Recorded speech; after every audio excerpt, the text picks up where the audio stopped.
Ghost Story 3, Unknown Passenger. This happened to my teacher, and it happened in my old school. My school was famous for ghost stories. My teacher was a new teacher from southern state of Malaysia. He was a warden in my school, so he always went to the hostel and checked the students at night when he was on duty.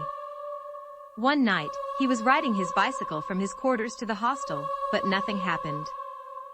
However, he felt a bit chilly that night, perhaps the night about to rain. He proceeded to the hostel and checked at the hostel corridors, and looked for any student who haven't went to sleep yet. But the weird thing was he found nothing. The kids were weirdly behaved that night. He usually found a handful of the kids will violate the curfew and made some noise. However, the thing started to get weird whenever he passed a big old tree. He felt like something followed him from behind.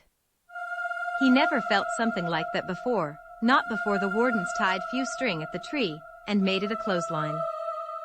He walked slowly toward his bicycle and looked down at his feet. In a glance, he saw a feet in front of him, and when he looked up, there was nothing. He quickly turned his bicycle and headed to his quarters.